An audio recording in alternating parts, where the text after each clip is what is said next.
Good day. Ja, wat wou ek sê?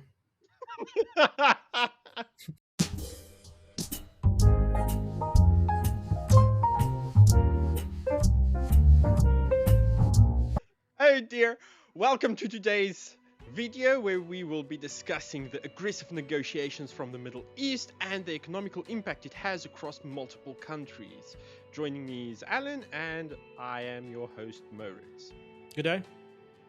And welcome from my side. So, back in South Africa, what does the fuel prices look like? I know here in the Netherlands, even though there was an increase in fuel consumption, most of the households actually don't feel it at the pump, but much rather in their central heating. So, the dispute in the Middle East. I received a few messages this morning. Let's call it widespread panic, right?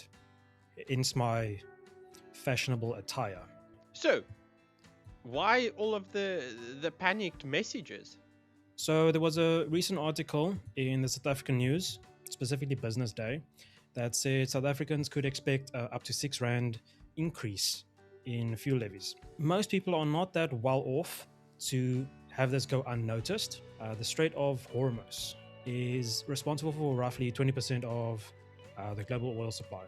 With the recent tension increase, there have been disputes of constant oil supply. Since the Strait of Hormuz was closed, even here the Dutch have seen the impact of it, as most of their gas now actually comes from the LNG, which is the liquefied natural gas, instead of going through the strait there in Gitari. There's a few things that you need to know about this. One, it could have a huge effect on everyone's pockets here in South Africa. This is also, I would say, fear-mongering in a big part. Let me to explain it like this. Back in 2017, the South African government sold their oil reserves as fuel reserves at a very nice price, I must add. Not nice for the South African government, but for whoever purchased it. Where are the reserves? Sold. Right. So we're very dependent on the constant flow coming into the country. Just to add to that, even here in the Netherlands, the reserves are in fact at a historic low at just around 10.5%. But at least our main concern isn't as much as what our reserves look like. We would need to have it refueled, but we have the entire summer to have it refueled, as the majority of it is spent during the winter months. Our side, I think the concern stems from Brent crude per barrel reaching almost $120 per barrel. Even if you read the article, it was about like $86 a barrel. I checked before this video and it was 89 per barrel. Where the fear comes in, the Iranian regime stated that they're going to be planting sea mines. Of course, spike the oil price right there and then. This is where President Trump came in and said, yeah, rather not do that. As it turns out, the sea mines were not fully deployed. Some articles say were deployed, others say not. This is where speculation kind of builds. Thanks to the address that President Trump gave, it had an immediate effect, dropping the oil price per barrel. How would you think people will react to this? Well, I mean, here we've been seeing that quite a lot of people actually just drive across the border to Belgium or Germany to fill up their tanks currently, as you could save around 40 euros per tank filling it up.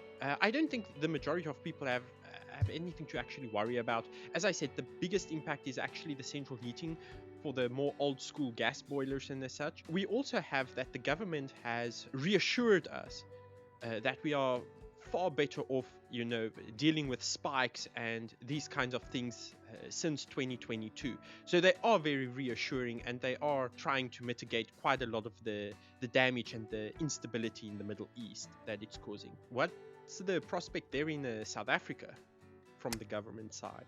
I would like to say that there are prospects, but I'm not seeing any. So maybe they're just a bit late to reply.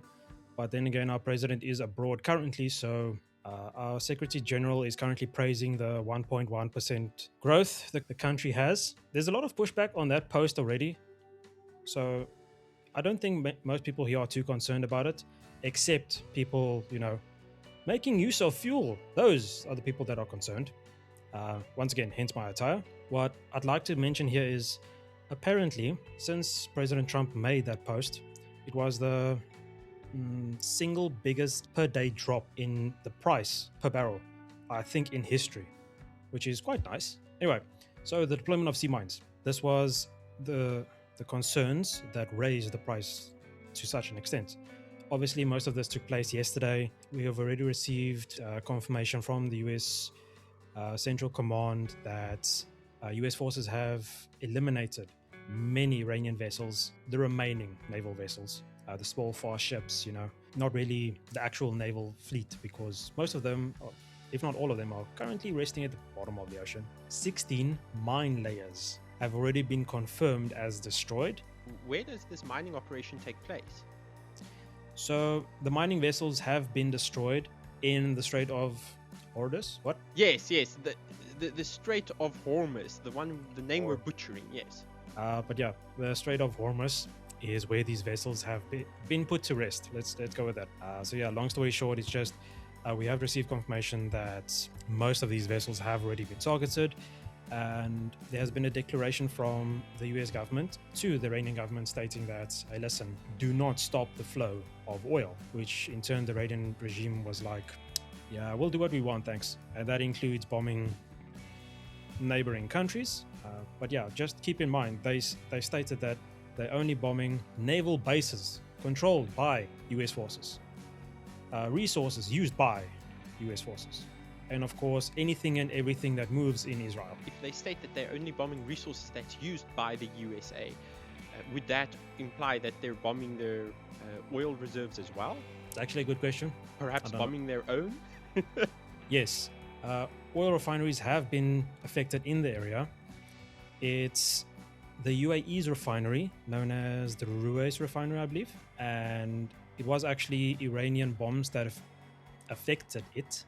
Let's go with that. There was also another article of the Haifa oil refinery as well. I would say the UAE is also not happy with Iran's decisions and the regime taking the strong stance that they are currently continuing on. With the war, or we'll call it war, the dispute running in the Middle East, has there been any significant impact on companies within South Africa that rely heavily on this? For the most part, I would say that companies are not yet affected, but there's speculation that a major hit will come to pass in the near future. With the price per barrel already being below $90, it's highly unlikely that most businesses will take a huge knock. However, the speculation being that with the oil per barrel being as high as it was, that they're sort of seeing like a ripple effect or a price adjustment,